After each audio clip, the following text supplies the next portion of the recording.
तो एपिसोड की शुरुआत में हम देखते हैं कि सुजियान अरसा और मिंगियू को बारबेक्यू खिलाने के लिए एक स्ट्रीट शॉप पे ले आता है, जहाँ पे हम देखते हैं कि वो तीनों एक साथ बैठे होते हैं। तो सुजियान वहाँ मजे मजे से बारबेक्यू खा रहा होता है, मगर वो दोनों बैठे उसका मुंह देख रहे होती हैं। और फिर अरसा उससे कहती है कि क्या ये वही फूड है जिसकी तुम बात कर रहे थे? तो सुजियान कहता है कि हाँ ये वही है, तुम एक बार इसे ट्राई करके तो देखो। तो मिंगियू उसकी तरफ देखती है और वो कहती है कि ये तो बहुत ही गंदा लग रहा है। और फिर वो अरसा से कहती है कि क्या तुम वाकई में ये खाना चाहती हो? तो अरसा कहती है कि सुजियान हमें इतने प्यार से यहाँ पे लेकर आया है, तो हमें उसके लिए कुछ ना कुछ तो करना होगा, हमें सिर्फ एक छोटी सी बाइट ही लेनी है। तो ये कहकर वो एक स्टिक उठा लेती है और जैसे ही वो उसे अपने मुंह के करीब लाती है तो उसे वो बहुत ही अजीब लगने लगता है, मगर फिर भी वो हिम्मत करके उससे एक बाइट लेती है। जिसके बाद हम देखते हैं कि वो उसे एक बाइट से ही बहुत ज्यादा खुश हो जाती है, वो उसे बहुत ज्यादा पसंद आता है और फिर देखते ही देखते वो पूरी की पूरी बारबेक्यू खा जाती है। तो मिंगियू उस पर बहुत ज्यादा हैरान होती है। जिसके बाद सुजियान कहता है कि देखा, मैंने कहा था ना ये मजेदार है। तो अरसा एक और स्टिक उठाती है और वो उसे भी खटाखट खाने लगती है, मगर मिंगियू उसे देखकर कहती है कि क्या ये है ट्विस्ट सेक्ट की चीफ डिसिपल? और फिर वो अरसा से कहती है कि तुम इसे इतने बुरे तरीके से क्यों खा रही हो? तो सुजियान उसकी तरफ ट्रे आगे करता है और उसे कहता है कि तुम भी ट्राई करो। तो मिंगियू गुस्से में वो प्लेट उसके ही मुंह पे दे मारती है।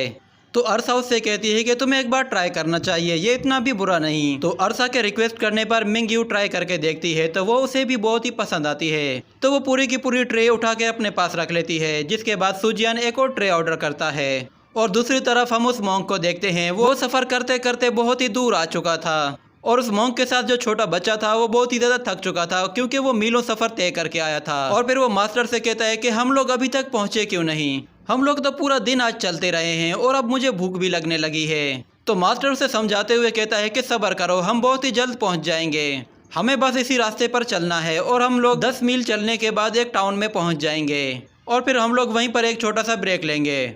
मगर वो छोटा बच्चा बहुत ही ज़्यादा थक चुका था, इसलिए वो पत्थरों के ऊपर ही लेट जाता है और मास्टर से कहता है कि आपने 1.5 घंटा पहले भी मुझसे यही कहा था कि हम लोग थोड़ी देर तक चलते रहें तो हम लोग पहुंच जाएंगे, मगर हम लोग अभी भी बहुत दूर हैं। तो मास्टर उससे कहता है कि मुझसे गलती हो गई, मैंने तुम्हें मिसगाइड कर दिया था, मगर आइंदा ऐसी गलती नहीं होगी। और फिर हम देखते हैं कि मास्टर के हाथ में एक अजीब सी मैजिकल चीज होती है, जिसे बजाते ही मास्टर को वो एक रास्ता बताती है कि उसे किस तरफ जाना है और मास्टर उसके बताए हुए रास्ते की तरफ चल पड़ते हैं। और फिर वो छोटा बच्चा अपने निंजा ब्रदर से कहता है कि मैं बहुत ही थक चुका हूँ, मैं अब आगे नहीं जा सकता। तो वो निंजा उसके पास आकर बैठ जाता है और उसे कहता है कि मेरे शोल्डर पे चढ़ जाओ।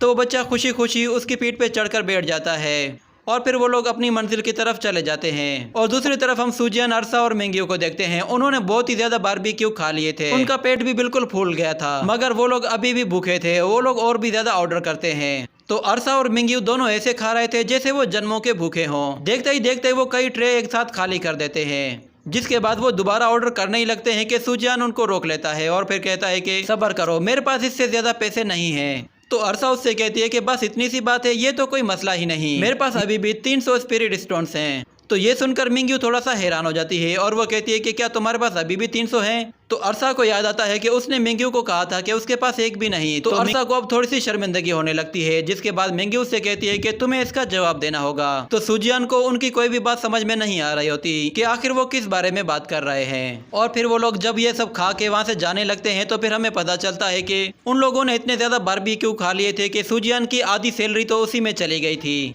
जिस पर सुजियान बहुत ही ज्यादा उदास होता है। और फिर मिंगियू अरसा से कहती है कि तुम्हारे पास जितने भी कॉइन बचे हैं वो सारे के सारे तुमने मुझे देने हैं। जिसके बाद अगला सीन हमें टावर का दिखाया जाता है, जहाँ हम श्वानमिंग को देखते हैं। वो अपनी टीम से बात कर रही होती है तो उसकी टीम उसे बताती है कि हम लोगों ने स्पिरिट डिटेक्टर से कई मरतबा तलाश किया, मगर हमें कोई भी प्रूफ नहीं मिला। और आप जो कह रही हैं कि बहुत सारे स्पिरिट स्टोन्स खर्च किए गए हैं, तो उसका हमें कोई भी प्रूफ नहीं मिल रहा। लगता है शायद आपके सिस्टम में कुछ गड़बड़ होगी। तो श्वानमिंग उससे कहती है कि तुम्हारे कहने का मतलब ये है कि मैंने जो रिसर्च की है वो बिल्कुल गलत है? तो साइबोर्ग कहता है कि नहीं नहीं, मैंने ऐसा नहीं कहा। तो श्वानमिंग पूरी सिटी का एक होलोग्राफिक मैप ऑन करती है और फिर उन्हें कहती है कि तुम लोग आज से इस कम्युनिटी में इंटर हो जाओ और कोशिश करो कि तुम लोग वहाँ पे सिक्योरिटी गार्ड बनकर रहो। इससे एक फायदा ये होगा कि तुम लोगों की अच्छी तरीके से जांच कर सकोगे और पूरी कम्युनिटी की रिस्पॉन्सिबिलिटी भी अब तुम लोगों पर है। तुम्हें जहाँ भी कोई अजीब सी चीज नजर आए तो तुम लोग फौरन से रिपोर्ट करोगे। तो वो साइबोर्ग कहता है कि ठीक है, हम लोग अपना टास्क जरूर कंप्लीट करेंगे। तो उससे कॉन्टेक्ट खत्म होने के बाद वो अपनी टीम से कहता है कि क्या तुम लोगों ने कोई गलती की है?